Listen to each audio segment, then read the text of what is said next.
Allahumma ya rafi'ad darajat, Allahumma ya rafi'ad darajat. Allah can datang berarti ilmuna can datang dahar mang ngaturna Allah lain urang, nginum mah ngaturna Allah lain urang mah dititahna ge ibadah ka Gusti Allah. Cak Gusti Allah laksanakeun hak sia ibadah ka aing, urusan rezeki aing nu ngatur, ulah sok bilu-bilu urusan aing, sia mah aing urusan aing ku sia dipilu-pilu, aing urusan sia teu dilaksanakeun, tolol sia. Urang lamun dikitu-kitu di akhirat, je maju. Geus rarasaan teh rarasaan aing neraka. Geus boga nya ge rarasaan asana. Sabaraha taun je hirup di dunia? 60. Pake naon? Lolobana hirup di dunia? Dagang. Hasil dagangna gemeli sawah. Hasil sawahna pake kawin ka karaon.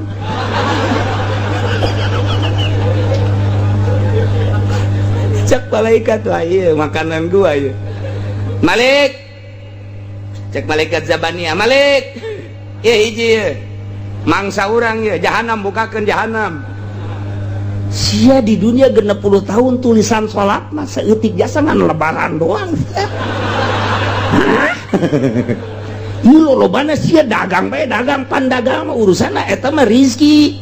Urusan rezeki mah pan Gusti nu Allah nu ngatur. Cak Gusti Allah ge rezeki mah aing nu ngatur. Wa ma min dabatin fil ardi illa 'alallahi rizquha. Teu setiap nu kumalangang di dunia boro-boro jelema cacing Allah nu ngarizkian, tuma Allah nu ngarizkian. Sia geus ikut campur urusan Allah, ai urusan sia salat sagala puasa henteu. Cek Zabaniyah seret geus ulah loba omong temen geus seret diseret. Cek pemajikan ke haji dadah cek haji sial yang ada agai sia gege makalna di BAP ya sia.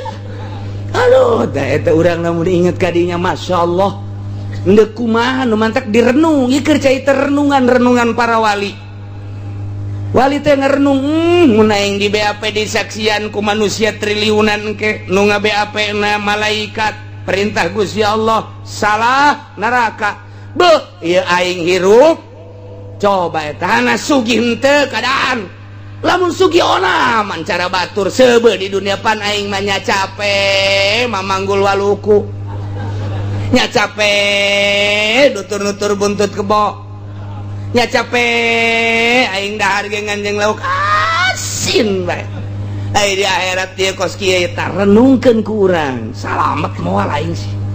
Masya Allah lamun urang ngarenung ka dinya ketika urang ditanya sia sok ngaji kan ka Cilongok sok make motor naon Scoopy menang ti mana ngredit teu nyaho sia ngredit haram hah mun urang ngarenung ka dinya Gusti Allah meureun cilaka geus lah Scoopy jual ngredit nu gede deui.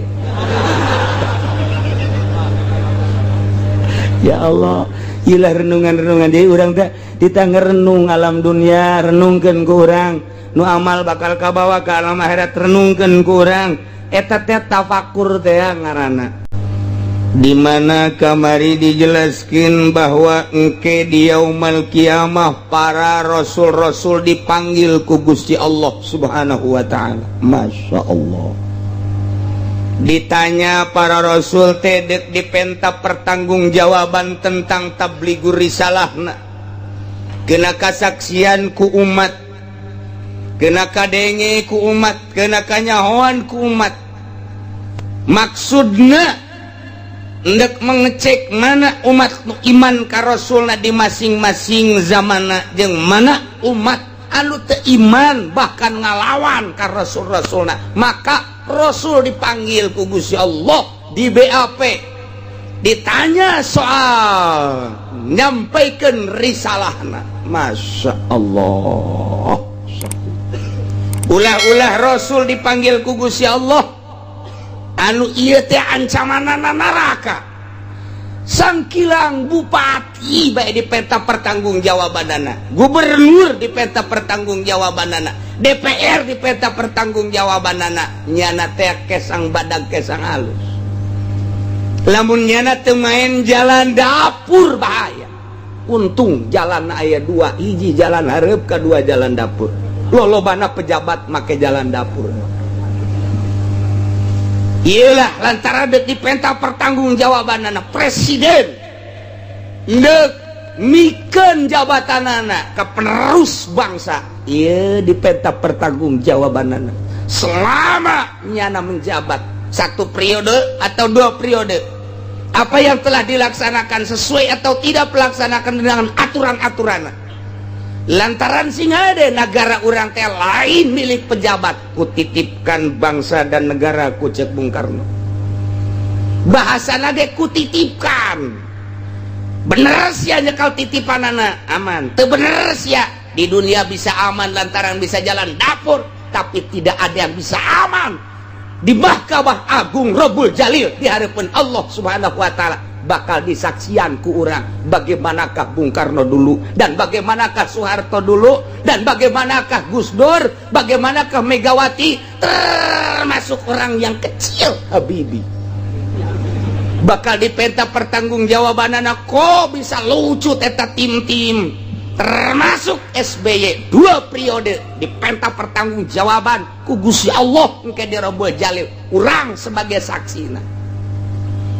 Muncul coba saksi lu pernah di presidenan ku SBY, coba dia. Wah kabeh berdesak-desak, berdesak-desakan, saya saksi.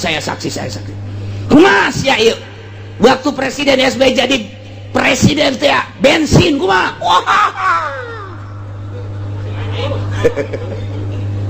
Dan lain sebagainya, buruh ditanya, petani ditanya, pedagang ditanya, ditanya. Di dunia mah bisa lulus di MK, di dunia mah bisa lulus di KPK, di dunia mah bisa lulus di berbagai kendala lantaran bisa jalan dapur. Di hadapan Allah malaikat batu bisa disogok lantaran malaikat batu beukeun dahar.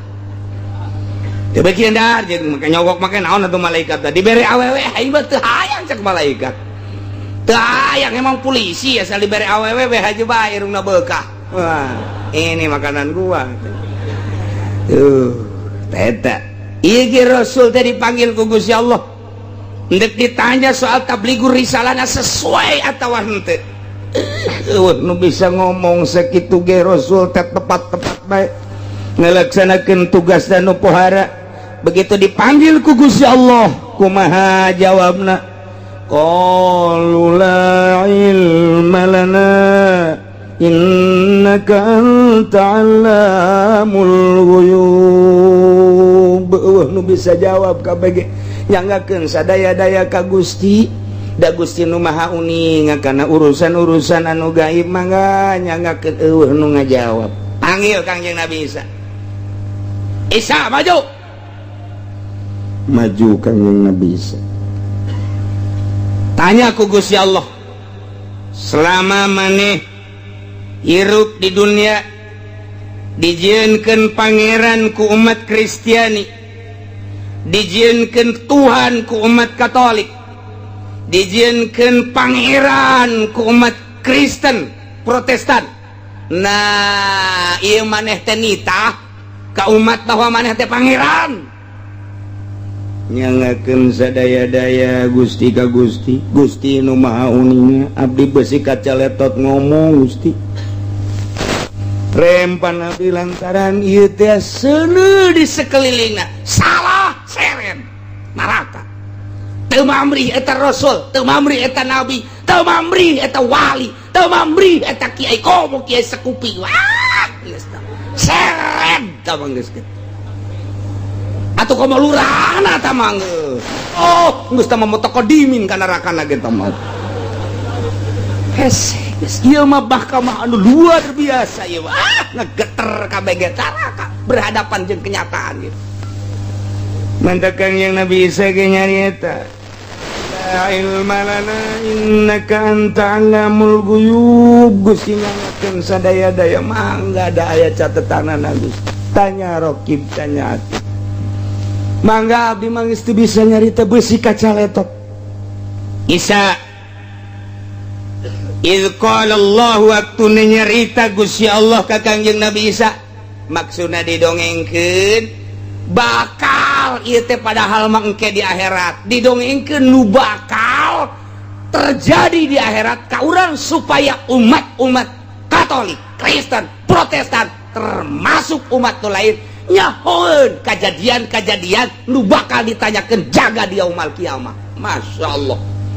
Dibacana kuari dimensi pikiran urang ke alam akhirat, alam hisab, alam mahsyar.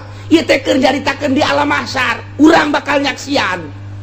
Dicaritakeun kuari abeh nyaeun teta bangsa Katolik, Protestan, Kristen di samping eta supaya umat-umat nu lain ge nyaeun Kanjeng Nabi Isa bakal dipanggil ku Gusti Allah, bakal ditanya jeung dicaritakeun keistimewaan Kanjeng Nabi Isa. Padahal Kanjeng Nabi Isa lain pangeran. Iyalah dicaritakeun kuari kurang padahal mah ieu nyaritakeun jaga nu bakal terjadi di yaumul qiyamah. Untung urang ngaji alhamdulillahirabbil. Jadi nyaho geus pikiran urang kuari ulah mikiran dasi, ulah mikiran sapatu herang, ulah mikiran jas, ulah mikiran samping, ulah mikiran jabatan, ulah mikiran pamajikan, ulah mikiran anak. Kuari teh urang ngahayal ieu teh di mahsyar. Tadi geus gadahar uduk oh masalah guys. Di mahsyar ieu. Ya Allah. Direnung historikor mah alam teh mulyana Baitullah, mulyana para malaikat termasuk malaikat Jibril. Kemudian direnung deui ku para waliullah mah Baitul Maqdis, direnung deui neraka, direnung deui surga, direnung deui mizan, direnung deui jembatan Shiratal Mustaqim, direnung deui ketika orang di BAP. Renungan-renungan etalah anu membuat dorongan ke batin seseorang nu ngerenung supaya bangkit semangat ibadah ka Gusti Allah Subhanahu wa ta'ala. Mun teu direnung urang kos urang kieu bae. Geus urang mah atuh kuari mah ngadengekeun renungan-renungan para wali-wali Allah. Anu geus jadi nya nama deukeut jeung Gusti Allah teh renungan manehanana ku urang dibaca oh kitu. Januturkeun mah hese aya qanaahan, aya zuhudan, aya uzlahan. Kemudian kurang teh tadi deuleu merenung ka zuhudna para wali, qanaahna para wali, tawakalna para wali. Beuh, hese jasa. Lantarannya nama keur carita zuhudna bae nu aya bagikeun nu eueuh ulah diteangan saha jelemana satangerang coba. Ulah-ulah budak sakola geus sama sakola mah ngeueuh jurusan kiai ben wae jurusanna eueuh hiji-hiji aja. Nu aya bagikeun nu eueuh ulah diteangan. Itu cuma kamu mau bukan naon. Tugas gitu mah. Eta orang Cisoka tong ngomong bukan naon tugas gitu mah. Ieu mah deuk lain nyaritakeun bogana naon, deuk nyaritakeun ibadah ka Gusti Allah Subhanahu wa ta'ala. Eta cenah dahar, mun masih keneh mikiran dahar, sia ulah make norekat-norekat. Cicing sia ditu ngejedog tu ngojeg sia. Mun masih keneh nyaritakeun dahar, nginum, ngojeg di ditu ulah nyaritakeun torekat. Nyaritakeun torekat mah deuk pepegatan jeung dunia. Emang dititah ulah loba omong sia disoekeun sia ku aing. Can datang berarti ilmuna. Can datang dahar mah nu ngaturna Allah lain urang, nginum mah nu ngaturna Allah lain urang. Urang mah dititahna ge ibadah ka Gusti Allah. Cak Gusti Allah laksanakeun hak sia ibadah ka aing, urusan rezeki aing nu ngatur, ulah sok bilu-bilu urusan aing. Sia mah aing urusan aing ku sia dipilu-pilu, aing urusan sia teu dilaksanakeun, tolol sia. Urang lamun dikitu-kitu di akhirat, maju. Geus rarasaan teh rarasaan aing neraka. Geus boga nya ge rarasaan asana. Sabaraha taun je hirup di dunia? 60. Pake naon? Lolobana hirup di dunia? Dagang. Hasil dagangna pake meuli sawah. Hasil sawahna pake kawin ka karaon.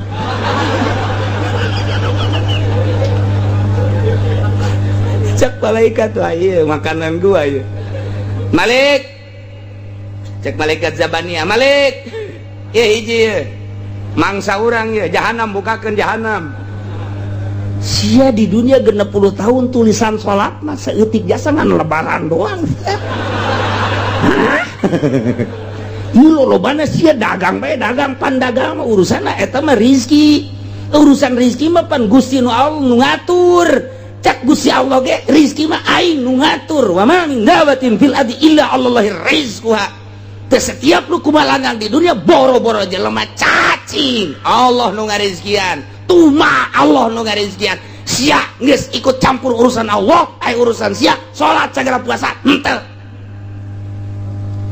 cek Zabaniyah seret geus ulah loba omong temen nu geus seret diseret cek pemajikan ke haji dadah cek haji sial dadah sia ge bakal di BAP ya sia aduh da eta urang lamun diinget kadinya Masya Allah ndek kumaha nu mantak direnung ieu keur cai renungan para wali teh ngerenung mun aing di BAP disaksian ku manusia triliunan ke nu nga BAP na malaikat perintah Gusti Allah salah neraka beuh ieu aing hirup coba eta hana sugih henteu kadaan lamun sugih ona man cara batur seubeuh di dunia pan aing mah nya capek mamanggul waluku nya capek nutur-nutur buntut kebo nya capek aing dahar ge nganjeng lauk asin bae ai di akhirat ieu kos kieu eta renungkeun ku urang salamet moal aing sih masyaallah lamun urang ngarenung ka dinya ketika urang ditanya sia sok ngaji kan ka Cilongok sok make motor naon Scoopy menang di mana ngredit teu nya hos yang ngredit haram hah mun urang ngarenung ka dinya Gusti Allah meureun cilaka geus lah Scoopy jual ngredit nu gede deui ya Allah ilah renungan-renungan jadi urang teh ditangga renung alam dunia renungkeun ku urang nu amal bakal kabawa ka alam akhirat renungkeun ku urang eta teh tafakur teh ngaranna tafakur jeung muraqabah diaturlah ku ahli-ahlina yakni para wali-wali Allah jalan untuk usul ke Gusti Allah tilu hiji tafakur dua muraqabah tilu zikir mah tama jangan ngabenturan nafsu-nafsu urang zikir mah jangan benturan dong la ilaha illallah perjalananana anu kudu dilaksanakeun ku urang zuhudna qanaahna tawakalna dan lain sebagainya ai sakadar zikir doang mah zikir watuh urang ge aing ngariung ka dulu cau ampuna gede panjang zikirna mun cau nu laleutik teh cau naon kana 11 zikirna 11 bae cau na ge laleutik ieu mah eta zikir urang tapi masalah emang datang kadinya tuh terus bae ngan ieu keur carita jelema nu murni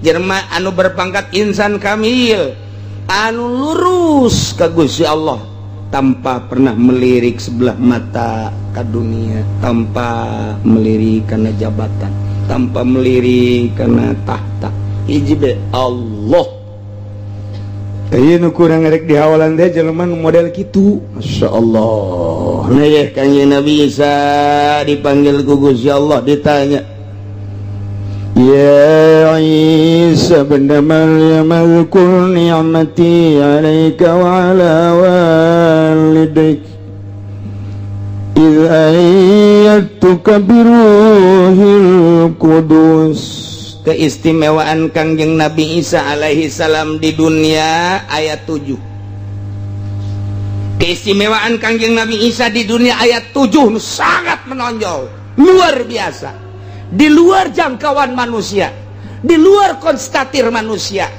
hese neangan tandingna model Kangjeng Nabi Isa alaihi salam tapi kan datang ke kiwari mual ayat tanding Kangjeng Nabi Isa maka istimewana dibuat di Al-Quran nu bakal kadenge kurang ke dipenta pertanggung jawaban di harapan Allah di Rabbul Jalil urang kuari geus nyaho keistimewana 7 hiji hei Isa putra lalaki Maryam inget anjeun karena nikmat kaula nu telah diberikan ka anjeun jeung ka indung anjeun kudu disyukuran nikmat tersebut. Kaula nu agung cek Gusti Allah melen mere nikmat ka anjeun 7. Hiji, Isa inget anjeun iz ayyatuka biruhil qudus, waktuna kaula nguatan ka anjeun biruhil qudus dengan malaikat Jibril. Kumaha mang? Tukallimun nasa fil mahdi wa kahla. Borosot Kangjeng Nabi Isa lahir tanpa bapak. Kangjeng Nabi Isa mah putra daripada Siti Maryam. Nu Siti Maryam teh hamilna diperintah ku Gusti Allah malaikat Jibril teh tah niup leungeun baju Siti Maryam. Ditiup eta mah sakadar sabab doang tampak itu ge bisa. Malaikat Jibril niup, beteungna langsung karasa hamil lah. Dicaci dimaki Siti Maryam. Lompat ka leuweung. Tanpa bicara Siti Maryam, lantaran Siti Maryam waliatullah, lain jelema sambarangan. Siti Maryam teh jelema nu murni jeung suci, nu bakal ngalahirkeun manusia murni jeung suci. Tapi samemeh kelahiran anak Siti Maryam dicaci dimaki, dianggap pezina Siti Maryam teh. Panjang dongengna nu geus didongengkeun di surat Ali Imran. Ieu mah neruskeun rek caritakeun keistimewaan Kangjeng Nabi Isa lu bakal dipertanyakan ku Gusti Allah.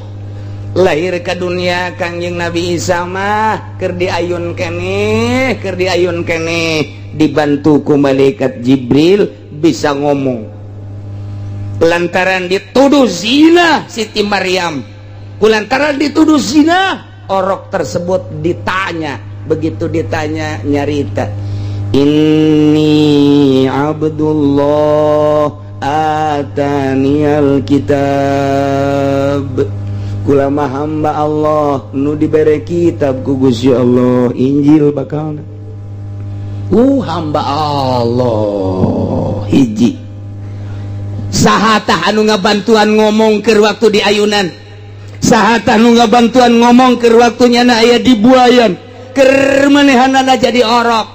Biruhil Kudus, malaikat Jibril jadi pendampingna. Dioyakeun ku malaikat Jibril sungutna, lisanna, dibere bisa ngomong hakikat nama Gusti Allah anu nyandingkeun malaikat Jibril ka diri Kangjeng Nabi Isa alaihissalam. Kadenge inni Abdullah ataniyal kitab, kadenge ku masyarakat. Hiji.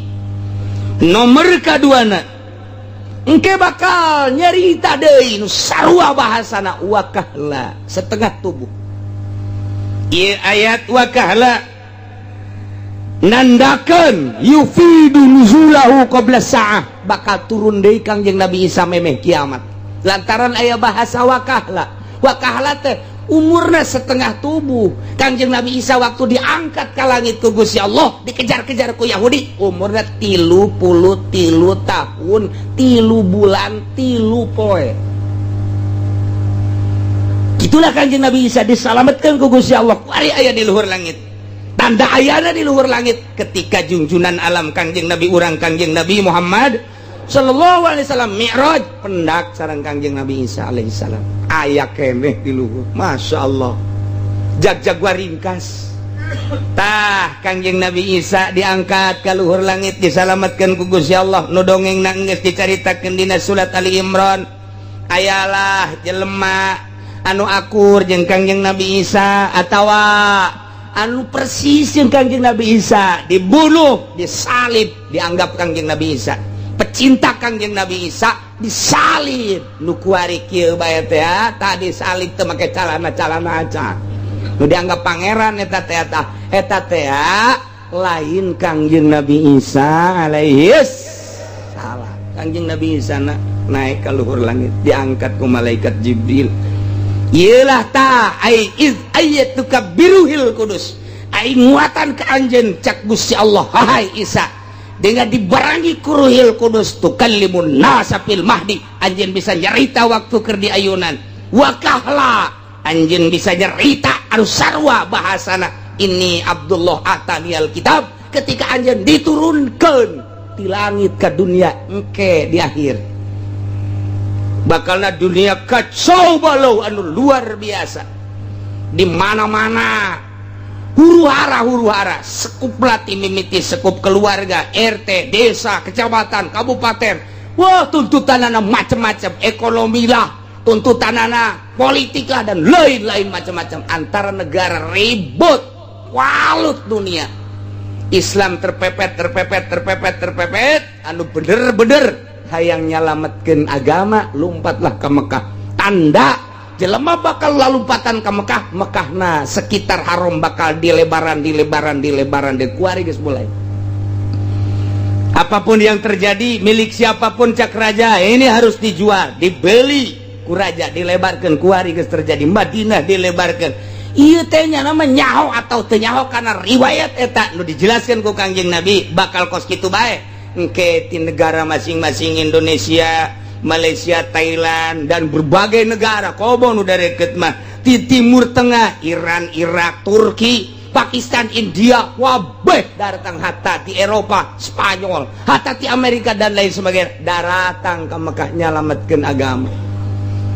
Kebenaran kayak pemerintahan teh deui membuka lebar-lebar, geus nego jeung berbagai negara lantaran terjepit di negara masing-masing. Kuari mah masih hesek ele urang jeung igobah di Mekah. Baheula babari kuari hesek engke babari deui asup ke Mekah teh untuk penyelamatan agama, melindungi Baitullah dan lain sebagainya. Engke bakal cari cing di Mekah, engke menunggu manusia adil Imam Mahdi. Engke nu bakal didongengkeun di Qurtubi, turunlah Imam Mahdi untuk melawan musuh Allah, ialah Dajjal. Turun Dajjal teu kuat Imam Mahdi, turunlah Kangjeng Nabi Isa alaihis salam. Kangjeng Nabi Isa engke turun, sanggeus turun ke hararudang nu aya dina surat Kahfi, yakni ashabul kahfi. Muksalmina tamliho martunus saribunus dunwanus saribunut kafiyar kapsatat tayatatea kabeh hararudang untuk menjadi tentara Allah mengikuti Kangjeng Nabi Isa alaihis. Cek sakaulna lain kitu. Iya Imam Mahdi heula lantaran memehna Dajjal heula. Dajjal teh pohara jasa bisa hiber ti Amerika ka Indonesia, kamari bakal karak David Hungkul. Engke mah bisa hiber ti Amerika ka Inggris, ti Amerika ka Jerman, ti Indonesia ka Arab, hiberannya nama naon dicekal jadi emas, leungeun ka tuhu bakal jadi surga, leungeun keca bakal jadi neraka. Nyana ngaku-ngaku pangeran, asal teu percaya dibunuh ku nyana, asal teu percaya dibunuh. Mending dibunuh teh ngan saukur dibunuh mah, dibunuh, diusap, dihudangkeun percaya henteu sia aing pangeran. Jelema kualut kabeh sujud ka Dajjal, kuari mah kakarak sujud ka atut doang. Engke mah ka Dajjal ujianana. Dajjal disujuda, oh iya pangeran teh, hayang duit, cekel, yo, hayang emas, cekel, yo. Ujianana naon kebutuhan urang.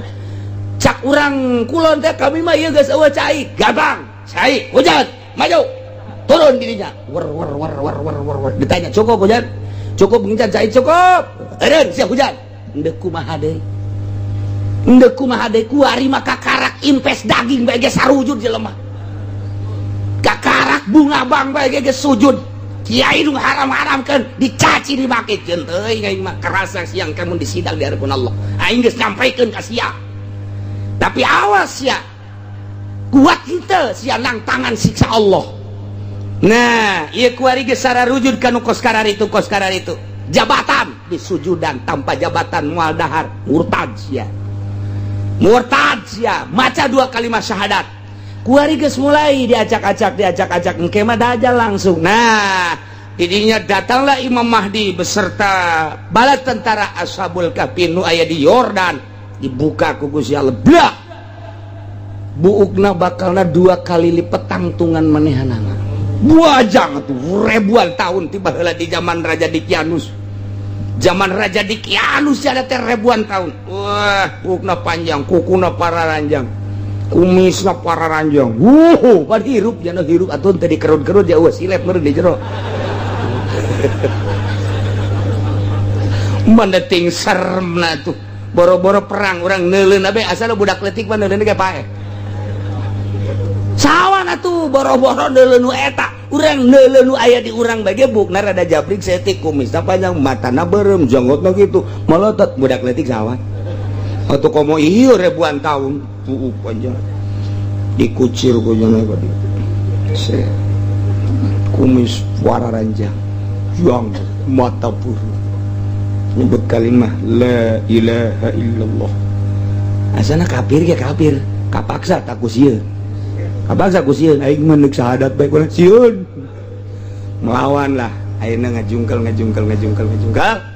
beak geus dajjal turunlah Ya'juj wa Ma'juj anu dibenteng ku Dzulqarnain nu aya dina surat Kahfi raja sadunia dua Islam teh hiji raja Dzulqarnain nu pernah ngabenteng laut nomor kedua Kangjeng Nabi Sulaiman alaihis salam raja kafir ge sadunia dua nomor kahiji raja Namrud nomor kedua Firaun jadi sabanding bae tah Firaun dinasti Firaun terus datang ngaku hari dinasti Firaun datang ke kuari dinasti Firaun 1, Firaun 2, Firaun 3 nah kuari ge Firaun nu kasakean lah melain Firaun mah tuh moal dibom Irak melain Firaun mah moal dibom atuh kitu Libya melain Firaun mah Firaun dinasti Firaun dilanjutkeun termasuk dinasti Islam ngan kedinastianana geus dikaburkeun diganti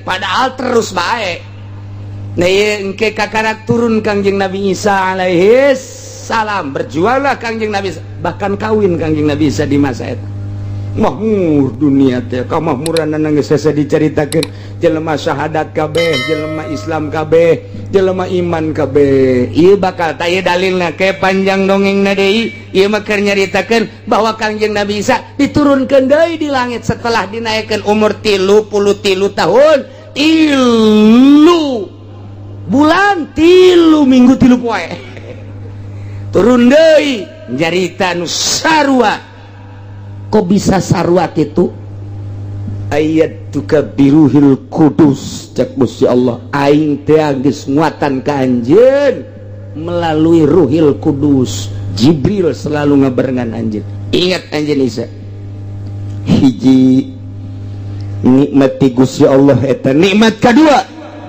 wa idza lamtukal kitaba wal hikmata wat taurata wal injil inget Isa ketika maneh rada gede begitu maneh asup ke berbagai pendidikan anjeun eueuh nu ngawurukan tapi bisa nulis sorangan Kangjeng Nabi Isa mah bisa nulis sorangan eueuh guruan begitu asup ke madrasah guruna geus dikanyaokeun Pak Guru nu bakal dicaritakeun poe ieu teh sekian poin anu kagetan guru jeung Pak nyahoan balik isukna kitu gede begitu asup deui ka majelis dicaritakeun guru poe ieu nu rek dicaritakeun teh nu rek disampaikeun ka murid anu poin kadua poin katilu cipari budak nyahoan kieu diantepkeun guys coba katilu kali ge kitu keneh terus coba nulis bisa sorangan dek nulis naon me nulis bahasa Arab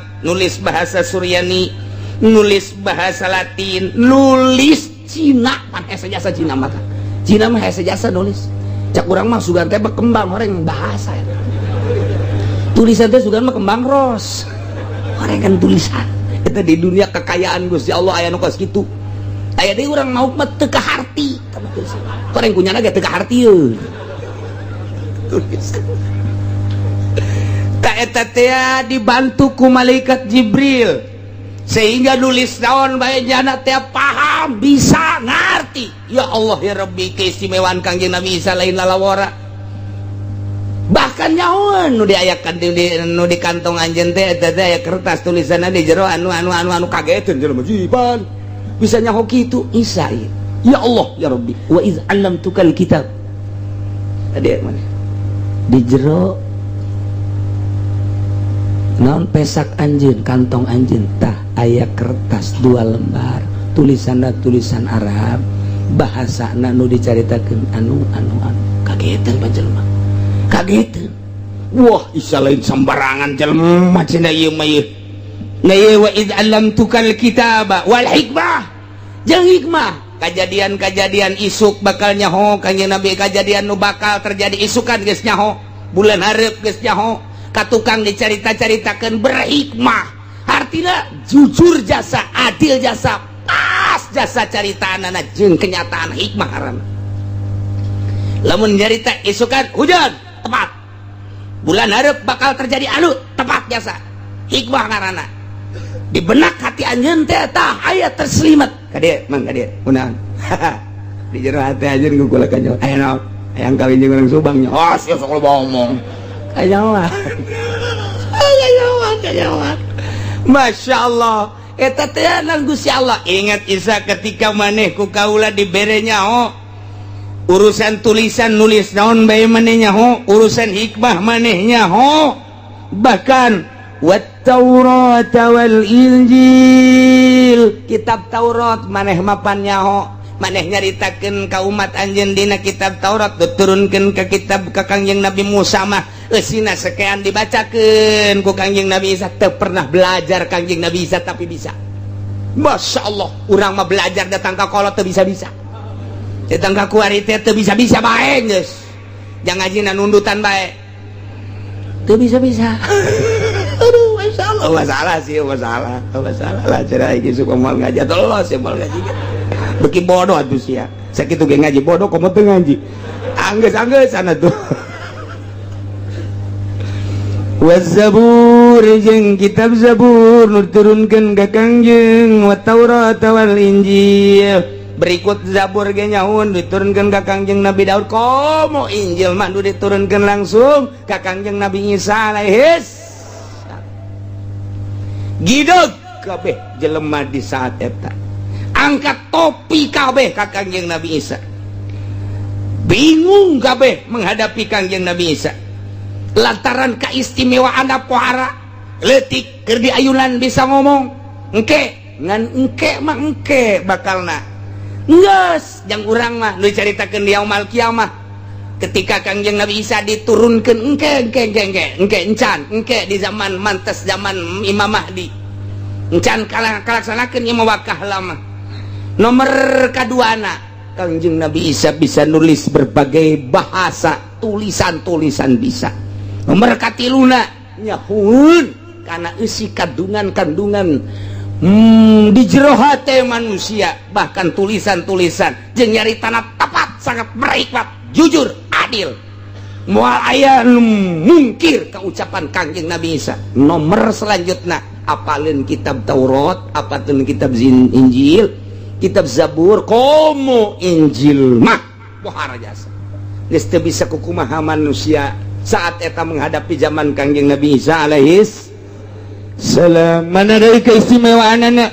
Ingat Isa sakusi Allah, wa takhluqu minat tini kahayati at-tayri fatanfukhu fiha fatakunu tayran biizni. Kangjeng Nabi Isa teh nyokot lempung kemudian diemple-emple dirupakeun manuk manyar. Manuk manyar nya sia ka manuk manyar teh nyarahoeun sia mah manuk manyar mah mun usim panen bae lolobana manuk manyar teh resepeunana jeung ayana ku Gusti Allah entah mah saat-saat geus barareukah teh eta teh babarengan jeung manuk peking nu mantak di sawah teh aya bebegig eta teh jang nyingsilnan manuk manyar jeung manuk peking si sebab teh nya apaan ya sia mah pabrik nyahona. Oh, engke di kitu-kitu di oyak-oyak guprak manuk hiber. Tah manuk manyar teh tukang malingan pare nu aya di sawah. Baheula mah nu maling di sawah teh manyar kuari mah make dasi. Beda rupa doang sebenarnya. Manyar namanya teh eta kene. Nah dirupakeun ku Kangjeng Nabi Isa dibentukeun manuk begitu-gitu aju kok Kangjeng Nabi Isa ditiup. Begitu ditiup hiber bisa sasada coba eta. Lempung dibentukeun manuk ditiup hiber jadi manuk beneran. Pan eta lain bantrak-bantrakeun. Nu mantak baheula mah eta bangsa tukang ngangon-ngangon karena itu. tukang ngangon ge nyokot lempung nu hideung diemple-emple aja di bolongan ditiup ngan teu jadi manu sasada doang tui di bolongan kiri katu nggak dikitu-kitu cek jana mah pajar manuk berenaanan pugu eta mah lempung keneh nurutan Kangjeng Nabi Isa ngan teu kesampean aya dongeng naon kan eta patani baheula teh aya dongeng naon pangangon teh wasak nyieunna tina lempung mane rapi gitu-gitu ku jana aja udah tiup di bolongan pinter jasa dibawa ka imah kolotna ngamuk ulah dibawa ka imah ulah sok ditiup kos kitu kunaon sok eueuh beas di imah gabah sok hepek siap carekan kana mun mawa olah olie eta ka imah bangsa nu nu karar itu tah bangsa suling bangsa olah olie anu dina naon garang-garana kitu trompet termasuk manuk nu harus carekan ngomong piceun kunaon ye gabah hepes ya moal aya eusian atuh kuari mah atuh penekol sekali itu dibawa ka imah mata geuh gabah dina gabah suling dibawakan ka imah gitar dibawakan ka imah baheula mah anti imah diasupan ku nu geus kitu mata budak angon teh neundeun ge jauh ti imah besi dicarekan ku abah kuari mah abahna suling sia ka mana coba aing nyobaan ye tolol bapak beda zaman kamari ieu zaman kula leutik jeung zaman ayeuna jauh bedana masyaallah zaman murni budak nenden olah-olie nenden suling nenden mamanukan ge embung di imah di saung bae di dieu tadi tutupan ku nyana ku talokop kunaon ditenang dia besi kanyahoan ku abah budak kuari mah talokop ge teh nyahoan talokop teh talokop awi denden di dinya besi kanyahoan ku abah ku emak sok nyarekan isuk-isuk kakarang ditempo deui jujur jasa budak baheula Masya Allah embungin mawanu kitu ka imah besi teu dahar cak nanti ieu keistimewaan Kangjeng Nabi Isa nyen mamanukan tina lempung ditiup hiber sasada jadi manuk beneran tongkon ku jelema pohara jasa Isa tah eta keistimewaan Kangjeng Nabi Isa alaihis mana deui keistimewaan teh tambah deui keistimewaan anu nomor kalimana watubriul kaopatna watubriul akmah wal abrasa biizni bisa nyagerkeun anu buta bisa nyagerkeun nu lampang nu buta bae nu sakitu hesena bisa dicagerkeun lampang nu sampai ka ayeuna obatan ku Kangjeng Nabi Isa mah diusap doa aya jelema buta usap Kangjeng Nabi muka aya jelema lampang corop usap aya jelema kitu nu sok baruntung danan ngaran-ngaranna lepra kusta lepra usap cager mau nyeri huntu mah di dieu doang cager nyeri huntu mah geus asal di dieu geus cager ieu keistimewaan Kangjeng Nabi Isa alaihis salam masyaallah paling dahsyat deui nomor kalimat wa tukhrijul mauta biizni waktuna Kangjeng Nabi Isa alaihi salam bisa ngahudangkeun jelema nu geus maot nu geus puluhan tahun ratusan tahun ribuan tahun di jero kuburanana bisa dihudangkeun ku Kangjeng Nabi Isa ieu teh alat mukjizat jang tablighur risalah supaya umatna iman ka Kangjeng Nabi Isa bahwa Kangjeng Nabi Isa teh utusan Allah dibere keistimewaan coba Isa mun bener maneh Rasul Allah tah kuburan coba tah ulah nyieun manuk geus nyieun manuk mah jadi emple-emple kitu kadeule tah di jero kuburan hudangkeun teh Kangjeng Nabi Isa mun kula bisa ngahudangkeun mana iman kami ditepak doang ku Kangjeng Nabi Isa ya sahibal maqbarah go biidznillah bukanya nah teh nu kaluar teh jelema hideung kos orang Afrika nyanyi bari goyang-goyang tong teng tong teng tong teng tong teng tong teng tong teng tong teng tong teng eta kabeh gideung bae beu Isa sihirna pohara amat sihir tuh padahal mah eta teh mukjizat coba tanya cek kaum ditanya mananta saha anjeun abdi hirup di zaman raja di zaman Kangjeng Nabi Daud alaihi salam pagawean naon anjeun baheula keur zaman Kangjeng Nabi Daud ulama dek nyaingan Kangjeng Nabi Daud mah suarana bagus aju kula sok nyaingan tapi teka saingan kula mah jore bae jadi kula teh penyanyi di zaman Kangjeng Nabi Daud mana iman teh ka Kangjeng Nabi Daud alhamdulillah kula iman ka Kangjeng Nabi Daud kumaha ta masyarakat geus kadenge alah sihir tah mah coba balikan deui dibalikeun deui balik deui irji bismillah balik deui ka jero sok nutup deui kuburan masya Allah diiring-iring deui ka Kangjeng Nabi Isa coba cek tah kuburan nu ieu tah kuburan ieu kuburan saha mun kula bisa ngaudangkeun anjeun iman beneran benar wari atuh coba maca syahadat asyhadu an la ilaha illallah wa asyhadu anna Isa rasulullah engke udangkeun heula dihudangkan ku Kangjeng Nabi Isa ya sahibal makbarah gum biiznillah hodang dengan izin Allah dan iradat Allah blak muka assalamualaikum ya Isa kumsalam cek Kangjeng Nabi Isa man anta ana Yapis ibnu Nuh kuli kuring ia adalah Yapis putra daripada Kangjeng Nabi Nuh masya Allah kurang kumaha cek kaum lagi balikan deh Oke heula cek Kangjeng Nabi Isa ditanya heula anjeun nyaho ka kula nyaho saha kula Isa alaihi salam kula teh sebagai naon Rasul Allah saha jelema anu iman ka Isa kuari salamat lamun jelema teh iman bakal cilaka ulah kos kitu balikeun deui ka kuburan wah nu bae dah blon Masya Allah cek Kangjeng Nabi Isa RJ biidznillah balik deui ka jero kubur loba-loba deui nu dihudang-hudangkeun ku Kangjeng Nabi Isa tatap bae teu iman sebagian kecil nu iman ya Allah ilah keistimewaan Kangjeng Nabi Isa alaihis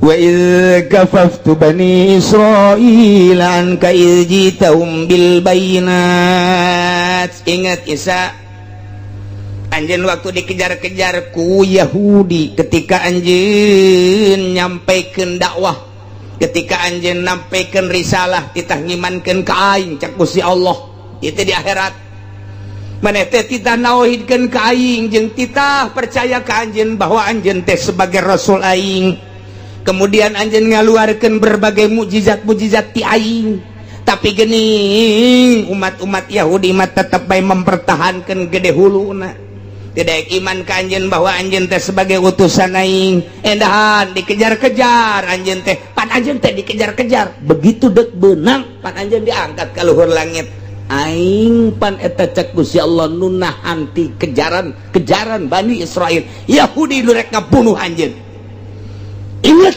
iz kafaftu ketika aing nahan Bani Israil ka Bani Israil anka terhadap anjeun hina amu bikotlika ketika eta Bani Israel dek ngebunuh anjeun ijtahum bil bayinat ketika anjeun menyampaikan risalah ka manehanana dengan berbagai mukjizat faqala alladziina kafaru kumaha cek jelema-jelema nu kafir faqala alladziina kafaru minhum in hadza illa sihrun mubin Yahudi nu kafir kana karasulan Kangjeng Nabi Isa ngomong nage inte aya hadza anu ku anjeun disampaikan berbagai mukjizat ieu mah teu aya laon illa sihrum mubin sihir ieu mah Isa dina hadis dina ayat lain mah dicaritakeun illa sahirum mubin ai sahirun mah isim fa'il mah berarti ka Kangjeng Nabi Isa na anjeun mah pasihir Isa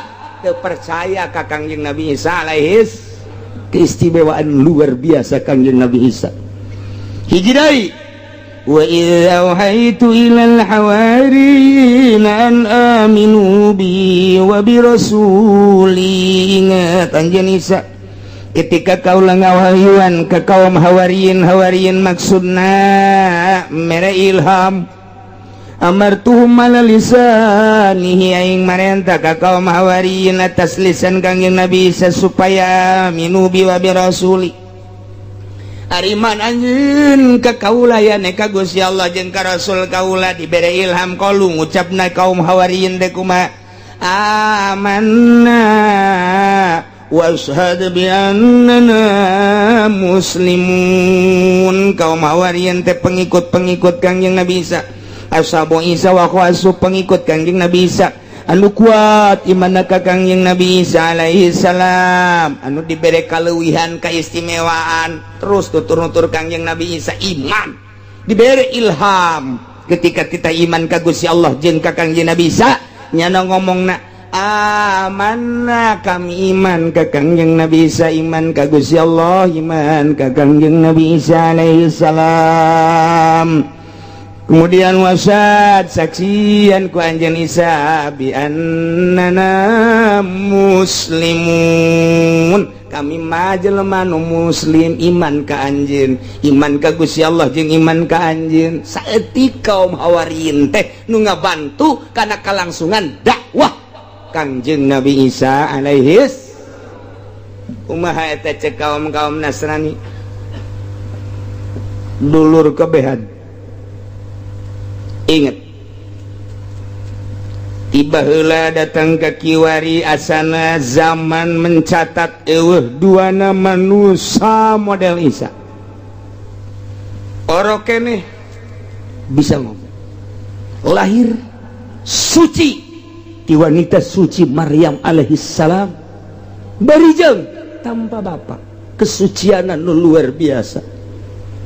Kanyahona mulai ditulisan berbagai tulisan jeung rahasia-rahasia hikmah Injil, Taurat, Zabur nyawan moal ayat tanding manusia model Isa. Kemudian nyana bisa nyieun hewan, bisa ngahudangkeun jelema nu parareh ratusan tahun, ribuan tahun, bahkan keistimewaan nyana bisa hiber, bisa nyiples. Guys, setelah Isa tidak ada, sekarang kita nobatkan rame-rame bahwa Isa adalah bukan manusia, tapi Isa adalah Tuhan. Setuju? Cak kaumna setuju. Ulah letik-letik atuh saya setuju na. Mungkin dengan keistimewaan Isa, mulai dari kelahiranana sampai kanyana dakwahna istimewa, moal aya tanding ti baheula. Dan sejarah mencatat sampai kiamat pun tidak akan ada bandingannya Isa alaihi salam. Kita nobatkan Isa sebagai Tuhan. Setuju? Setuju. Maknya pangeran dinobatkan ku manusia. Otak pikir aing memeh Isa pangeran saha. Maknya manusia, Isa manusia dilahirkan hanya jadi pangeran. Teu harti. Ayat ye saking keistimewaan anak bisa ngahirupkeun nu paeh, bisa nyieun manuk dihirupkeun dan lain-lain sebagainya hikmah nu geus nu encan bisa kanyawan ku Kangjeng Nabi Isa. Ja lukis kieu mah adalah pangeran. Kita nobatkan Isa adalah Tuhan. Pembantu Isa Rohil Kudus Tuhan. Pencipta alam Tuhan Allah Tuhan. Tiga Tuhan, Tuhan Allah, Ruhul Kudus, Jibril dan Isa. Tiga menjadi satu, Tritunggal. Tiga tunggal satu, tiga jadi satu. Itu adalah Tuhan. Kuari diganti 3 in 1. Sampo.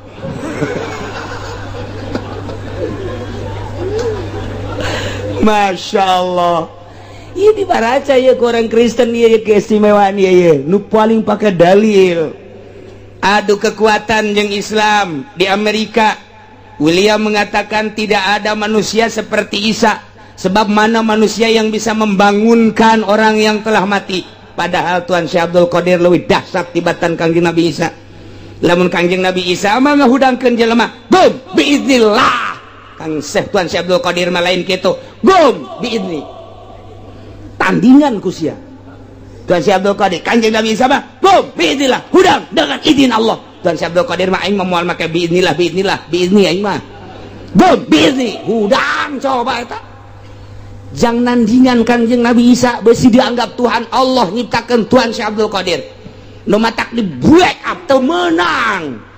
Berkumandang Tuan Syekh Abdul Qadir ajaran-ajaranna di berbagai daerah. Naon sebabna? sebab Kristen bakal kaledek. Lamun itu mah seorang rasul. Syekh Abdul Qadir mah umat daripada Kangjeng Nabi urang. Kangjeng Nabi urangna beuki leuwih pohara mun daekeun umat nabe gumbi inilah. Gumbi ini gitu, lain biinilah deui. Masya Allah. Nah, cek William, tidak ada manusia seperti Isa, sebab burung diciptakan dari tanah buburungan, ceknya nak buburungan mamanukan. Siapa buburungan? Heran aing hese teh bahasa Melayu segala buburungan. Kan urang mah mamanukan, aingna mah burung-burungan. Henteu menang buburungan. Salah tamun buburungan, burung-burungan. Aing mah teh karere bahasa Melayu mah geus hayang aing lah. Kecuali aing bahasa Melayu nu internasional bisa. Aing gitu mah bangsa Melayu cengkareng, gondrong, bolang teh hayang aing mah. Teh hayang mantak aing teh dikembangkeun ka situ. Yo, gua cariin lu aigok di sini. Eta maka aigok, Masya Allah. Kahayang urang mah ulah maka aigok. Kan aigok mah Sunda. Ya, lu kemana ayah yuk? Lu nggak ada, gua nggak lihat lu. Kemana ayah? Ya, dari tadi gua di sini. Iya, gua nggak kelihatan. Ya, cuma ke pasar doang sebentar, sepatan itu. Bahasa asal Gus Kos itu besepatan guys. Tapi lamun gondrong lain deh. Kemana? Apa? Kemana tong? Apa ini? Lu dari mana tong? Oh, dari sono kecengasnya cepat. Sakumaha kereta bis wae. Masya Allah. Cepat jasa. Masuk tong. Hah? Masuk tong. Hah? Lu sama siapa tong? Aduh, aing mal deui ngobrol jeung nini hese. Di gondrong hese jasa jeung nini nu baheula teh. Waduh, cepet jasa. Gondrong mata aing teh hayang aing malah gondrong kos kitu jasa. Cepet jasa. Du ngomong sok mendek marah bae pan. Mentek nu geus hayang aing mah. Betawi aya deui Betawi lain. Nu mentek ulama bisa ge Indonesiana intelek bisa. Ngan tilok dipake. Jadi pohon deui. Eta tadi aya buburungan gitu kan. Urang ngapan ngeunaheun mamanukan, ngeunaheun kan. Tapi kan di Indonesia mah lain burungan, burung-burungan. Coba dolah kumaha sia bae. Cek William. Tah bisa nyeun mamanukan tina taneuh kemudian ditiup jadi manuk beneran. Saha? Eta mah henteu kudu Kanjeng Nabi Isa. Kipalak baheula Kipalak Bogor anu tadi diasupkeun ka botol teh tak Kipalak tah. Nu Soeharto Soekarno teh datang bae ka Kipalak. Soekarno ira hayang datang ke Kipalak. Masya Allah. Matak diberi ilmu ku Kipalak. Soekarno teh termasuk Tiki Hairun lain letik-letik jelema Kipalak lantaran bisa asup ke botol. Eta manuk dicekel ku nyana batu dikieu-kieu bisa jadi manuk. Kipalak kata komo atuh itu mah Syekh Maulana Hasanuddin mah waktu dek tarung jeung rawayan jeung kitu pucuk umun. Rawayan boga ilmu pucuk umun teh sadeuleu matanya bisa hiber eta ilmu pucuk umun. Dites ilmu pucuk umun mah 45 lamun geus bisa nyebrang 45 eta berarti geus lulus tuh mata kuari di rawayan mah imah kudu 40 bae. Eta teh ilmu pucuk umun ngaranna. Jang leng-leng nyeritakeun ngetes ilmu pucuk umun 45 deuleu hiber mun geus ngalengkah 45 berarti geus bisa diteruskeun. Kuari ge masih keneh. Engke ka ditu satungtung deuleu sak hiber ditandingan ku Syekh Maulana Hasanuddin. Di tandinganana ngadu kotok, itu mah kotokna geus jago menang male. Sedengkeun Maulana Hasanuddin mah panteu mawa kotok-kotokna kotok jalak biasa. Culak cilik Maulana Hasanuddin. Leh cek Maulana Hasanuddin aya balokeng ye. Balokeng bae di kieu-kieu. Hei balokeng, sia jadi kotok jalak berem. Poh. Kongkoromo. Hebat. Atuh boro-boro Kanjeng Nabi Isa Syekh Maulana Hasanuddin nu belah dia putra daripada Syekh Syarif Hidayatullah bisa nyiptakeun kotok jalak berem ti balokeng. Takarak manuk manyar temlah kecil nama kos kitu mah tuh. Balokeng. Begitu diadukeun atuh balokeng mana eleh. Atuh deuk kumaha elehna aja balokeng nyinganan atuh. tinggal sama Malah Hasanuddin we mantep biasa ya kotok cek cenah ieu atuh batur mah teu jarahoeun pan nyana doang nu nyaho moal eleh kotok aing mah kajian kumaha ge bener bae lantaran nu eleh tanding kedua minggu hareup hari Jumat badasar tadi tukangan Banten aya kadinya tanu rame ya oke geus balik nu eleh nu menang tarung kedua kali bingung nyeleh kedana kumaha aja lain ilmu letik-letik ya ilmu pucuk umun teh nah ya Ki Soleh Gunung Santri asistenna Waalaikumsalam bangun puyengkeun amat jeung bingungeun amat aya naon Sultan pan urang Jumat pas asar ngadu kotok di ditu ai si eleh ye si eleh ulah bingung cek Soleh tuh bagus Soleh ai kitu sia boga kotok henteu pana tuh bisa ngaulah bingungan kula bae jadi kotok bisa sia bisa coba buktikan Bismillahirrahmanirrahim Bismillahi wa bi'aunillah wa bi mali teruskan ku aing sia ta direkam sia aya babacaanna bi'aunillah wa bi qudratillah wa bi terus bismillah doang babacaanna ulah napas Bismillahirrahmanirrahim Bismillahi ay bi'aunillah wa bi qudratihi wa bi iradati dan lain sebagainya 9 moal diteruskan sia mah emang kitu bae ngajina guguruna embung coba cek Sultan brek jadi kotok ngan kuari mah jalak hejo tadi jalak beureum balokeng atuh pan balokeng mah beureum kuari mah jalak hejo cek Sultan Banten sia jabisan ilmu sia tapi lamun lain dek tarung ulah wani-wani sia nyarupa kotok di hareupeun aing dipencit sia ku aing moal cak teu bogo Soleh ieu mah neuk ngahargaan ka tuan we ja ilmu ge menang ti tuan geus urang deui dah geus siap we Jumat geus yang ngarupa kotok ade bener bae eta salat Jumat terus langsung ka kesultanan kuari siap asah gara ngarupa kotok coba kongkorok ngarada gede sorana atuh Soleh jeung anana teh mah kongkorongo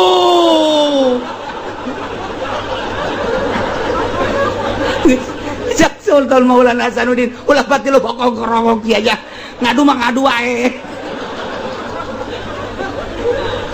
Masya Allah dibawa ku Tuan Syekh Sultan dijingjing ayo di kalangan geus gede hate moal eleh kotok aing pokona mah nu eleh baca 2 kalimat syahadat tanggung jawab kotok aing moal eleh cak pucuk umun ulah sombong helanan kotok aing teh menang malena bulanan tahunan geus bake awi buta awi dempet geus macem-macem tah eta mun aya awi buta awi dempet eta pucuk umun eta kepercayaanana wari lompat ka Cikupa baroga urang Cikupa tolol teh Cikupa nah diusap-usap make eta cek pucuk umun aya ngado wah ear-earan atuh jelema sabuan kan tumplek kabeh watuh tuh bagus Soleh ngadu dia itu kus kongkorongok deui nyaman teh itu kongkorong nang tangan pan kotok teh pan gitu bener teh atuh siapa osok ngeuleuh cing main kotok kabeh horenganan Masya Allah nah tidinya kongkorok pas iya tuh bagus Soleh rongok sia sakali mah kongkorongo kageteun urang pucuk umun kitu amat ya asana lain suara kotok teh dar diadukeun eleh heula lain eleh semu eleh kapacok heula wah urang pucuk umun surak sia lalab beakeun geus kagitik deui kakarak mulai atuh jelema jingan sepira ngalawan kotok atuh sia dah eta mah atuh tangkisanana jeung sepakanana kos lain kotok bae kos lain kotok tapi disepak siat guliting keluar kalangan wah cak pucuk umum parah mah disepakan wah lain batrak-batrakeun lima kotok cekel deui kotok diadukeun kalinya buak disoekeun burak Padahal cak walasan mah kitu-kitu deui ya tuh. Datang ka ucutan kieu ieu bohong. Datung geus eleh bojoku mun aya sadat tetep bae teu daekeun sadat sakali deui. Nista maja utama ngan teu dilanjutkeun ku Maulana Sabdin akhirna tetep datang ka kuari pucukum. Ieu mah keur carita naon? Boro-boro Kangjeng Nabi Isa Syekh Abdul Qadir bisaeun termasuk Sultan Maulana Hasanuddin balokeng ditepak jadi kotok. Syekh Muhammad Soleh ngarupa jadi kotok kecil tamah make jeung di pangeranan Kangjeng Nabi Isa kakarak bisa sakitu bae ge. Nah berarti teu kaharti ku jelema nu lurus otakna, nu lurus pikiranana, nu iman ka Allah jeung iman ka Kangjeng Rasulullah Muhammad sallallahu alaihi wasallam. Manya aya pangeran dinobatkeun, manya aya pangeran jajadianan ku sebab boga kaistimewaan dipangerankeun teu kaharti. Teu kaharti sing hade. Nah ieu lah kuari merajalela Tangerang dikuasai pembangunan gerejana. Sing hade geus urang tingali di Sumarekon, tinggali di BSD, di berbagai daerah gereja maruncul. Padahal bupati na muslim, padahal DPR na muslim mayoritas, padahal camat na mukmin jeung muslim, padahal lurah na muslim. Tapi kok tanda tangan nyana teh waniun 10-20 juta atau mobil ratus juta awakna dek dibeuleuh di neraka jahanam. Inggis amat aing boga lurah kos kitu. Inggis amat aing boga bupati kos kitu. Inggis amat boga gubernur kos kitu. Naon bedana tuh gubernur muslim jeung lain muslim? Mantak naon atuh bedakeun saeutik. Cenah kan demokrasi. Deuleuh heula lokasina geus memungkinkeun apa henteu. Harus ada izin warga yang betul-betul sudah mayoritas Kristen. Ieu mah di tengah-tengah muslim nyeun gereja teu kaharti aing mah. Duit lumayan, sia kabita ku duit di dunia bisa meuli mobil Avanza, bisa meuli mobil Innova, bisa meuli mobil Mercy, Baby Ben, Pol, Lexus dan lain sebagainya. Sabarangeun ana mobil sia dikelabokeun di neraka, dipanggang sia bupati, dipanggang sia camat, dipanggang sia lurah. Deuleuh ku sia tang ngerecekna sate, awak sia bakal leuwih tibatan sate ngerecekna. Ridho dengan ayana agama luar Islam.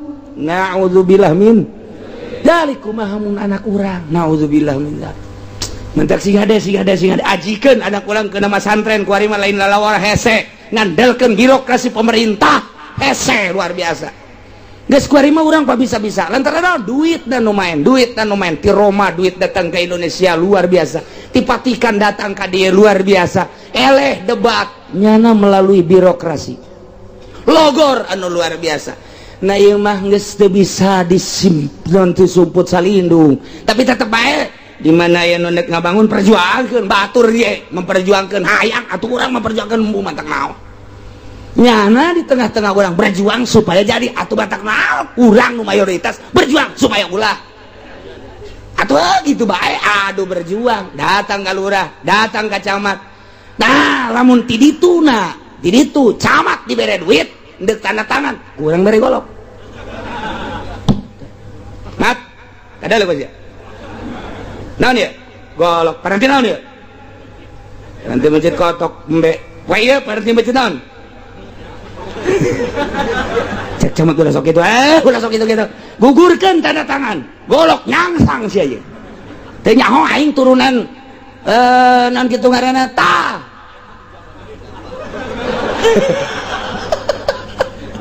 Masya Allah sia mun teu nyaho aing urang tereup teu nyaho sia galagat orang tereup sia aing mah kajenting paeh ge sabilillah asal ulah jadi gereja.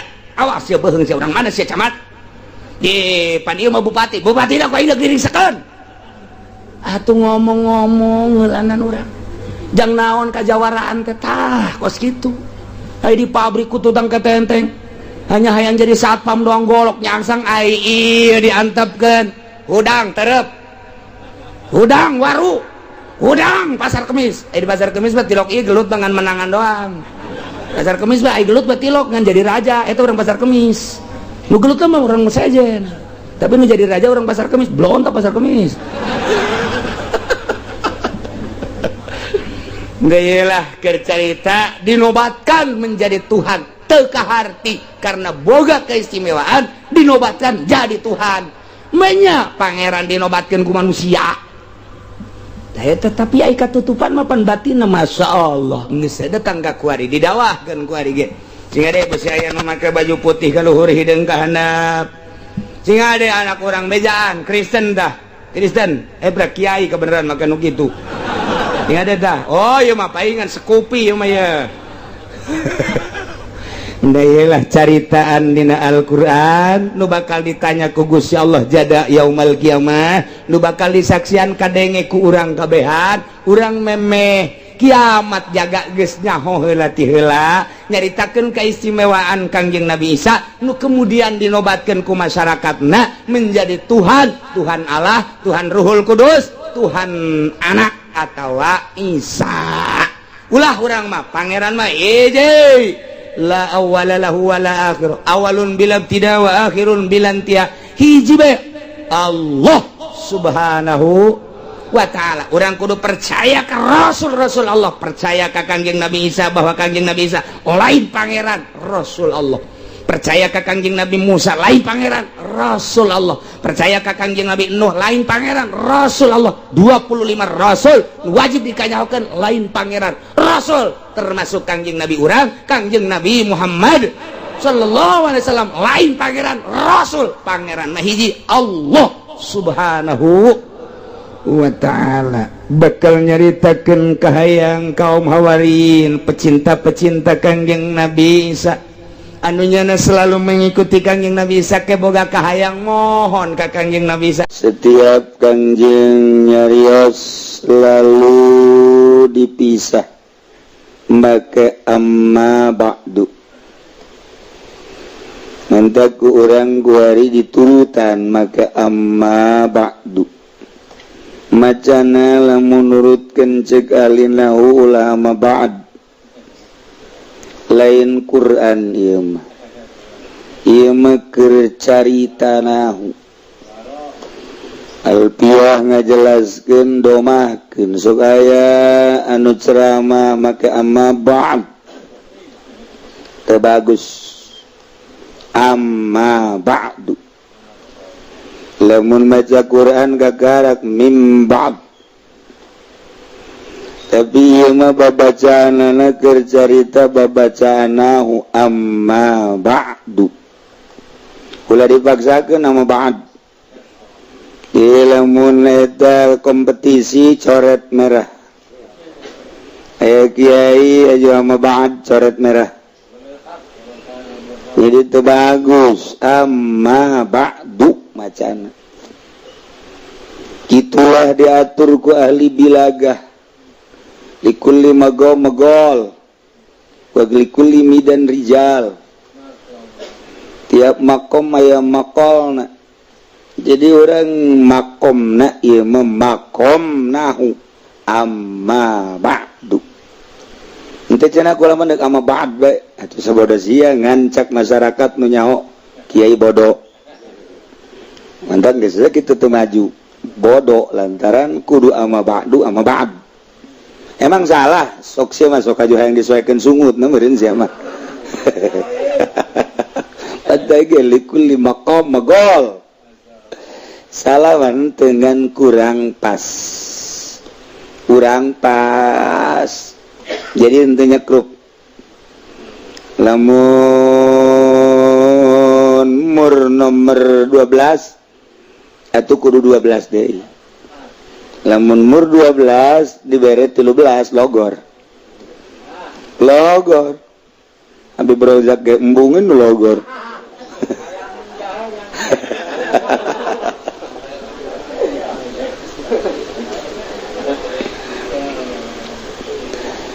Tawakulu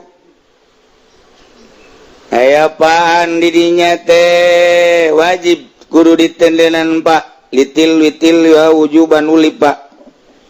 Lamun teu aya apaan berarti salah sana salah neraka jahanam bolak lain dia mah lain urusan neraka. Ieu mah mata turika udda ma'iban ketika sesuai jeung aturan nahu maka tercelaklah orang nu ngomongna, maka bisa diajukan bodoh. Amma ba'du fayaqulu bakal nyarita seorang rajaning wali dengan gelar Gausul Azam, gelar Kutubur Rabbani. Di Jakarta aya toko Rabbani, aya di Jakarta opat tingkat ini. Wah, toko Rabbani eusina sempak jeung cangcut belahan da toko. Aduh, ngisin-ngisin we. Wara mewah tokola itu toko Rabbani. Teu kira-kira budak nyeun toko. Masya Allah, barang asup ka jero urang gambar na gambal aya. Wal haikalus somadani gelar-gelar unggul. Wal kindilul lami'un nurani. Sultanul awliya wal arifin. Burhanul asfiya wal wasilin. Bazullahil ashab. Maulana wa sayyiduna wa qudwatuna ilallahi ta'ala. Al-hasibun nasibus syarif.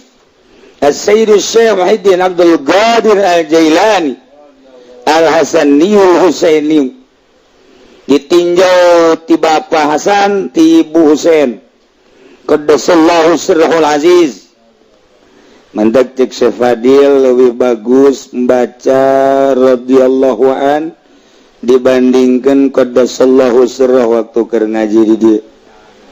Lamun urang ningali dina kitab fatawi kurang bagus, jadinya melihat satu sisi lain kernya ngaletikeun, lain kernya nyalakeun, kurang perbandingan. Tetep jang gelar wali radhiyallahu an lebih bagus qaddasallahu sirrahul aziz.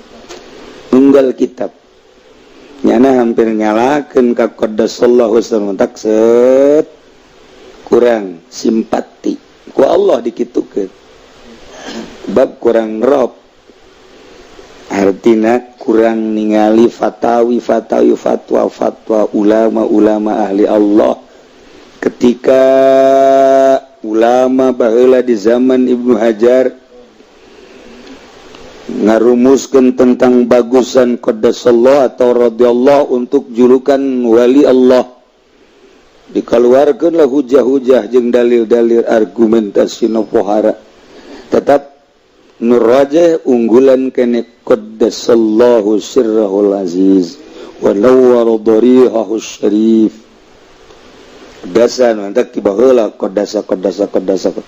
Jadi geus didiskusikeun baheula.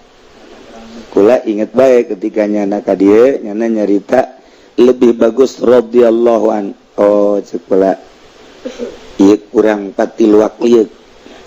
Eueuh masalah ngan kan geus dipatwakeun, geus didiskusikeun. Lain sepangkat urang nu ngadiskusikeun sepangkat Ibnu Hajar, Imam Romli. Beuh.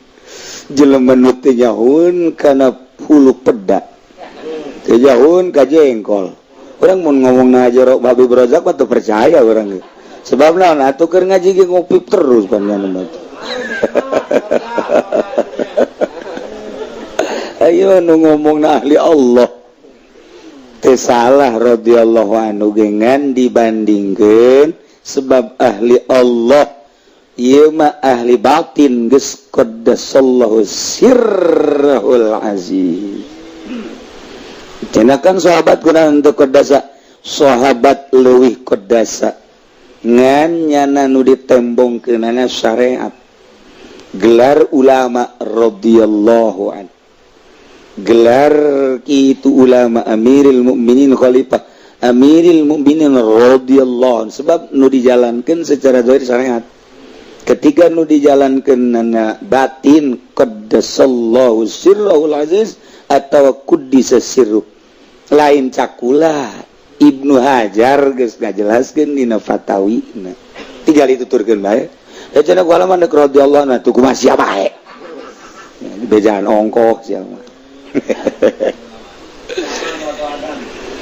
Ibnul Imam Sayyidi Abi Shalih Musa Janki bapana Sayyid Abi Shalih Musa Janki Dosat panjang orang menyaritakeun Dosat aja Ibnul Imam Sayyid Abdullah Ibnul Imam Sayyid Yahya Zahid Ibnul Imam Sayyid Muhammad Ibnul Imam Sayyid Dawud Ibnul Imam Sayyid Musa Ibnul Imam Sayyid Abdullah Ibnul Imam Sayyid Musa Jun Ibnul Imam Sayyid Abdullah Al-Mahdi Ibnul Imam Sayyid Al-Hasan Al-Musanna Ibnul Imam Al-Hammam Sayyid Al-Hasan Al-Sibti Ibnul Sayyidina wa Maulana Amiril Mu'minin Abil Hasanain Al-Imam Sayyidina Ali bin Abi Talib radhiyallahu anhum ajma'in.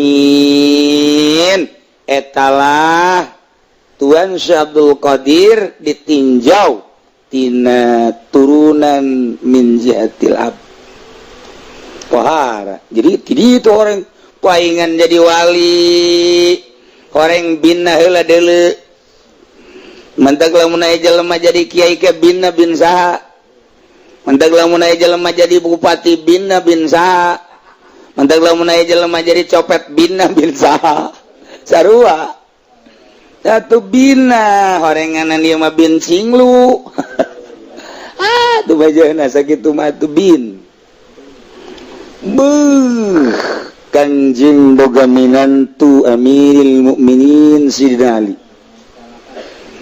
Sidina Ali teh boga anak Sidina Hasan boga anak Sayyid Hasan Al-Musanna boga anak de Sayyid Abdullah Al-Mahdi boga anak de Sayyidina Musa Sayyid Musa Jun boga anak Sayyid Abdullah boga anak Sayyid Musa boga anak Sayyid Daud boga anak Sayyid Muhammad boga anak Sayyid Yahya Zahid boga anak Sayyid Abdullah boga anak Sayyid Abi Shalih Musa Janki boga anak Sayyidina Sayyid Syekh Muhyiddin Abdul Qadir Al-Jailan Jailan eta jajahan Iran jadi orang Persia Iran mantap dibawa Jailani na kuarik mautna di Baghdad jadinya nama masantren datang ke terbalik deui urang masa minggu sekali balik geus ngancem bae ka kolot awas deh saminggu ieu teu dikiriman awas kolot diancem ku anak blon ingat teu balik deui langsung Baghdad masyaallah mantap jelana dibawa baheula antara Iran jeung Baghdad eta ngahiji terus pisah jadi dua Irak jeung Iran sarua itu sajajahan kemudian dibagi dua nah kebenaran jalan masuk perbatasan antara Irak Iran didinyalah lahir Tuan Syekh Abdul Qadir anunya nama mejena kerulin letikene ngadenge suara ya mubarak paget jana nyana keur letikene sekitar umuran 5 tahun 6 tahun aya suara tepuguh timbana ya mubarak paget jana lumpat ka imah kaget suara ya mubarak lumpat ku saking sieun-sieunan naik kaparanya naik kapara barang di para blok para muka rarasaannya kadeleulah jelema keur wukuf di padang Arafah umur 6 tahun geus bisa dedeleuan kitu mata urang mah dedeleuan teh kuntilanak pocong urang mah ieu mah deuleu blak geus dibukakeun hijab ku Allah bisa neuleuh nu keur wukuf di padang Arafah kagetnya langsung turun bebeja ka emakna mak aya naon hari wes-wes kan di ais ku emakna aya naon cing aya naon tadi ngadenge suara ya mubarak kaget emakna kula terus kaget sieun lumpat terus ka imah naik ka para ningali nu keur wukuf di padang Arafah diusap ku mana geus loba omong cek mana geus aya pirasat makna ge bahwa ieu budak teh lain sambarangan. Urang ge nu jadi kolot teh ka anak lain-lain pirasat. Kamari anu bebeja ka dieu kiai cenah aya lain deui pirasat teh anak ieu. Kunaon? Duit kula laleungitan bae. Si pirasat lain deui cenah. Minta cai be cenah kiai dibere cai. Sugan meureun urang baheula kitu kanu kolot. Heueuh cakeuna. Atuh sarua eta mah. Buah ragag moal jauh ti tangkalna. Uyah moal teh kaluhur. Sok inget ka ieu we dongeng teh. Aya jelema jadi kuncen kuburan. Kuncen dijarahkeun sugih nya. Ipang sugihna di lembur eta gara-gara nguncenan. Akhirna nyana boga anak hiji-hijina dede jeung nyaah. Aduh nyana nganasehatan ka anak-anak. Belajarnya ke ku abah dianterkeun. Ulah cara abah jadi kuncen ulahnya. Anak masing pinter ngajahan ngaji. Jadi ulah jadi kuncen cara abah. Geus bae abah mah geus nasib beureun. Mohon atuh bah. Akhirna langsung dianterkeun baheula mah tu naik begal himar dianter ke pesantren. Geus bae bapana balik deui. Pesantren di pesantren teh sok kitu jauhna babekelan segala loba teu betah. Teu betah nyana pindah tanpa bebeja deui ka bapana. Lah pindahlah nyana. Pindah ringkit deui, pindah deuk ka pesantren sejen ngan pas tengah-tengah antara pesantren nukunyana dipindahan jeung nu dipindahan begalna pae. Begal bae, aduh jeung aya kendaraan hok jasa, aduh. Ti jauh ka dieu itu begal diurusan, guna lah dikubur bae lah, jeung dikubur, tak begal sisi jalan. Kubur nyana kieu bae. Merenung nyana teh merenung aing leumpang begal eueuh. Sapoe, 2 poe, 3 poe di dinya merenungkeun begal. Horeng aya nu ngintip.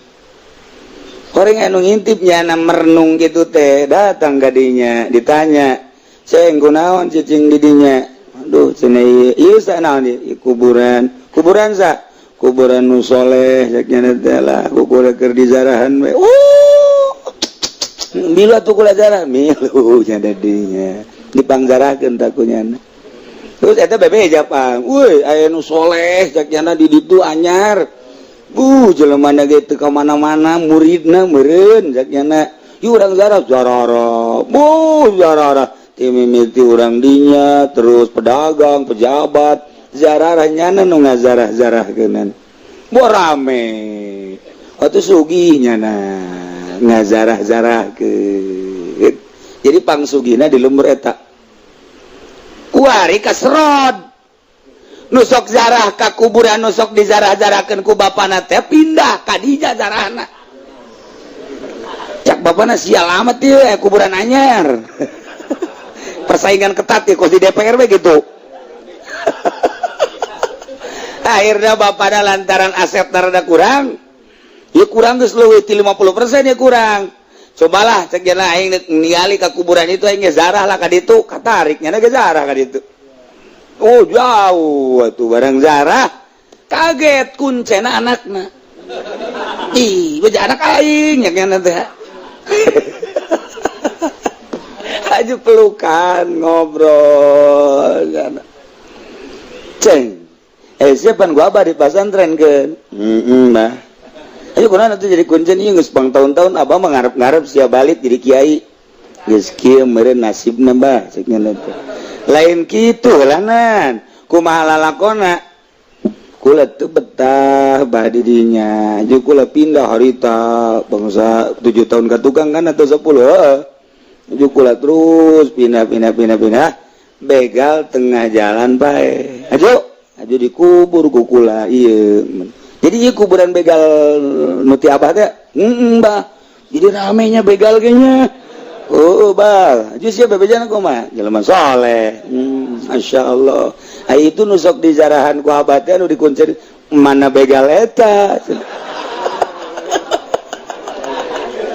sial horeganan sarua kuburan begal gebe tah nu mantak ge buah ragag moal jauh ti tangkalna wajen ku kumaha ge kitu bae di ditu emak begal di dia anak begal sarua tah jadi kulantaran menang naon gitu ngaranna di Paraban menang hasil kuncen atau jadi kuncen deui di dituna hasilna menang hasil ti DPR atau anakna ge minimal jadi pemalingan lah ti dituna hasil menang polisi anakna minimal nya teh meresan rakyat bae atuh kumaha ti dituna polisi deui abri deui emang karari itu atawa sanajan teu akur tipe karena mantap orang dek masantrenkeun anak sing ada biaya lamun hasil nyaloan anakna di pondokna jadi calo bae ulah eta sing ada eta nah ieu sing ada tah ieu urang teh barang dahar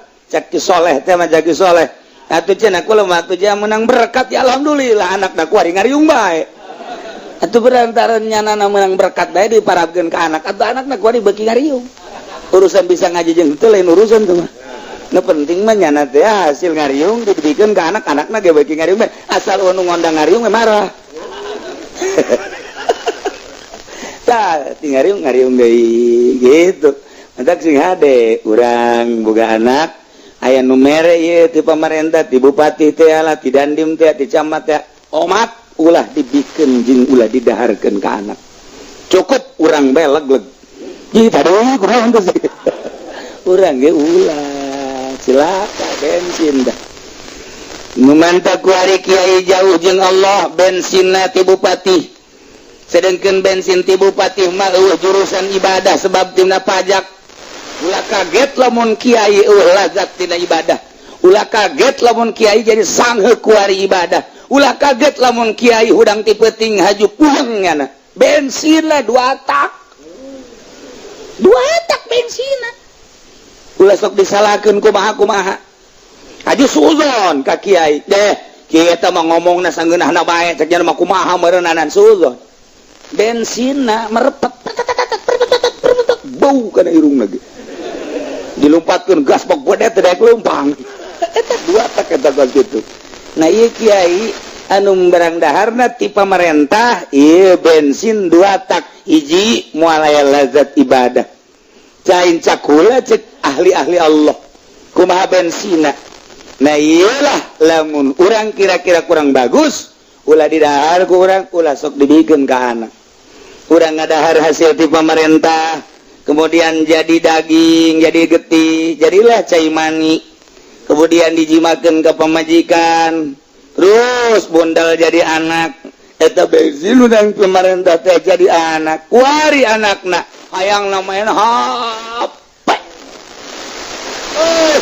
sering nonton TV baik nges diulah-ulah ge ku kolotna iya ku takadina cai manisnya hasil bukti bupati diturunkeun ka anak bidakeun ngaji anakna macan koran baik beres koran bangsa Kompas na Merdeka ieu mah kota Masya Allah di Bitung ada gorong-gorong kos kota makan kos gitu ada bungkusan hitam ternyata bayi kecil tolol eta Bitung eta kos gitu Masya Allah jelema kasep bungutna di matana di hideungan inilah sosok orang Cikupa yang telah menggagahi nenek-nenek goblok eta kos gitu eta kos kota eta kos gitu moal pinter sih macaan kos kota bae mah moal dijamin moal pinter kajian goko mah ge mun kurang maca koran Merdeka Kompas eta kelas-kelas internasional ulah bila perlu bahasa Inggris bacaan kurang teu ngarti los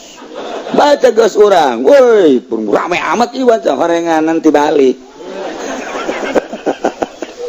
nyana bebeja ka anakna nak mobil ti balik mana tuh geuleuh bana di luhur atuh lain mobilna ti balik ba korana korana emang sia laki-laki horenganan di brojak tuh kok gitu bodoh mah dibawa ke mana guys ya iya bapak nak kuncen anak na jadi kuncen meujeuna Nah wa inna nasaba waliyati hadratis sayyidina wallahu a'lam bissawab.